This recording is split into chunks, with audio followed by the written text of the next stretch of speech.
Hey, what is up, you guys? Quentin Loves Trains and Horror Movies 2015, and today I'm looking at Scream 2, released in 1997, less than a year after the original smashed all expectations, with audiences, critics alike. Writer Kevin Williamson and director Wes Craven returned to make a sequel that commented horror sequels, much like the original commented on the genre in general. With them came the entire surviving cast in a much bigger budget, since the original proved to be such a hit in this film. Sidney Prescott has moved on to the fictional Windsor College in Ohio and is having a hard time moving past the events of the original. Since Holiday just had to go and make a movie about it, Scream 2, similar to the original in terms of tone, quality, but based on the rules of a sequel that Randy gets us, it does have a slightly higher body count. How much higher? Let's get to reviewing this movie. While attending a preview of the film Stab, a film within a film based on the Woodsboro murders, Windsor College seniors Maureen Evans and Phil Stevens are murdered by Ghostface. Phil is stabbed through the ear in a bathroom stall while trying to eavesdrop on strange whimper noises. The killer, wearing a Ghostface costume, then returns to the screening and sits beside Maureen before mortally stabbing her. At first, the audience believes the act to be a publicity stunt until she falls dead in front of the cinema screen. The following day, the news media, including local journalist Debbie Salt, descend on Windsor College, where Sidney Prescott now studies alongside her best friend Hallie and her new boyfriend Derek Feldman. Fellow Woodsboro survivor Randy Meeks and Derek's best friend Mickey Altieri. Sidney receives prank calls, but is obviously to the recent killings until someone instructs her to watch the news. Two other Woodsboro survivors arrive at the campus. Officer Dewey Riley to help Sidney and reporter Gail Weathers to cover the case. Gail tries to stage a confrontation between Sidney and Cotton Wary, who is attempting to gain fame from his exoneration for the number of Sidney's mother. After Gail forcibly confronts Sidney with Cotton, Sidney angrily hits Gail. Later that evening, Sidney goes to a party with Hallie at a sorority house. Ghostface murders fellow student Cece Cooper.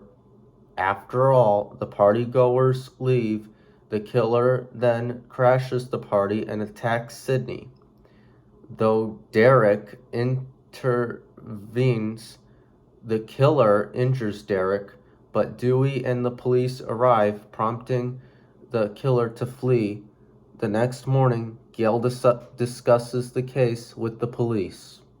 Upon realizing that Cece's real name is Casey, she concludes that the killer is a copycat who targets students who share the same names as the Woodsboro murder victims.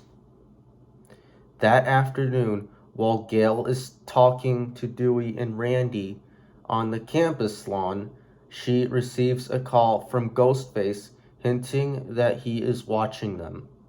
They search for him, but Randy, who tries to keep the killer on the phone, is dragged into Gale's broadcast van and is murdered by Ghostface. As night falls, Dewey and Gale review the tape of Ghostface killing Randy, hoping to find some clues, but the killer attacks them and seemingly kills Dewey. Gale hides and eventually escapes. In the wake of the escalating murders, two officers drive Sidney and Hallie to a local police station, but the killer murders them.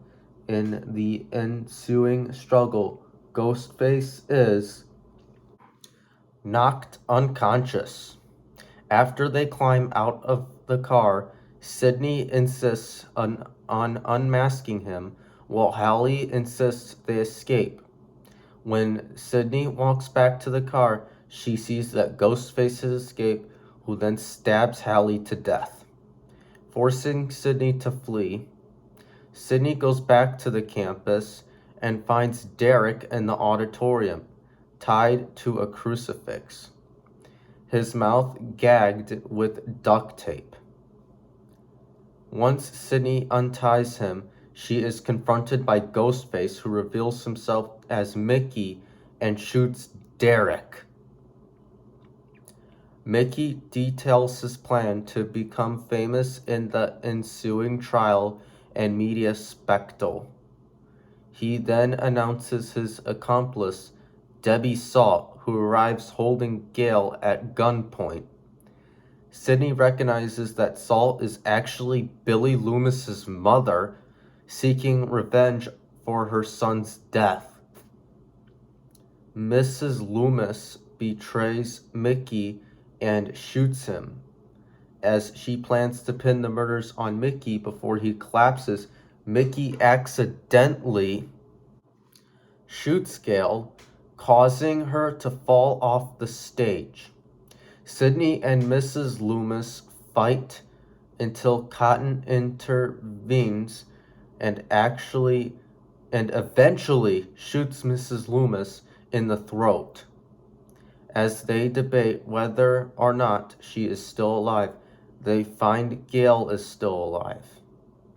Mickey suddenly jumps to his feet, only to be shot dead by Sidney and Gale. Sidney then shoots Mrs. Loomis in the head to confirm her death. When the police arrive the next morning, Gale finds Dewey badly injured but still alive and accompanies him to the hospital. Sidney instructs the press to direct questions to Cotton, rewarding him with the fame he has been chasing while removing the attention from herself as she leaves the university campus. That's it. Released in 1997, Scream 2 is a surprisingly solid follow-up to the genre, changing the original for everyone in the cast and crew. Excited to make it despite some frantic production issues. And I would also want to give a shout out to Christian Hannah Horror, Nick the Lost River Drive-In, Lee Drumdums, Justin Ryan 1988, Pizzal, Nick Pushes Horror Channel, Jake Blaster Production, Braden Timmons, Button Halloweenverse, Saxy's World, Jimmy Champagne, Mike and Jay from We Watched a Movie, and James A. Janice from Dead Meat. Next week, I'll be reviewing Scream 3. Until next time, I'm Quentin Loves Trains and Horror Movies 2015. Please like, share, subscribe, comment below what you think.